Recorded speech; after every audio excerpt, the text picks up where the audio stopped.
Hey guys, so we're talking about how you know whether a given word is a noun or whether it might be something else. The tests that we have to know whether you have a noun include the plural marker, which we've talked about, and the genitive S marker. So if you look at your handout on syntactic categories, you're going to see under your second test for nouns is genitive S. And that, for example, would be when you form a word like marries from Mary. So if you have the sentence, Mary's bike is nice, then that phrase, Mary's bike, is telling you that the word Mary is a noun because it's showing up with the genitive marker, the apostrophe S. And the same way, if you have something like the girl's food, the apostrophe S at the end of girl is going to tell you that that word girl is a noun.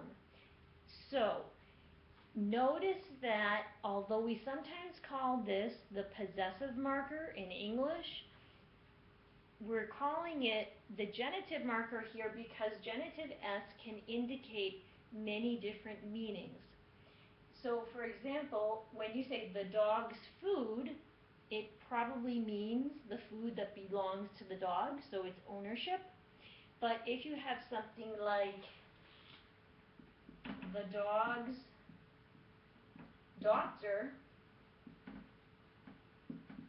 and you have the genitive S there, indicating a relationship between dog and doctor, that relationship is not ownership, right? Presumably the dog does not own the doctor, and yet we have a certain meaning between dog and doctor, which is the doctor-patient relationship. So this is what is being indicated with this usage of genitive S. And we have other meanings as well that can be expressed with genitive S. The one thing that you want to test for is it possible to have that word with apostrophe S and another noun following it, and there's some relationship of meaning between those two words. In most instances, it will be possession. Mary's bike, the dog's food, etc. But in other instances, you'll have a meaning which is a little bit different. Regardless of which meaning you get, if you can put apostrophe S to the end, you know that you have a noun. So now you have two tests for knowing whether you have a noun. Can it form the plural? Yes, it must be a noun. Can it take apostrophe S in the genitive? Yes, it must be a noun.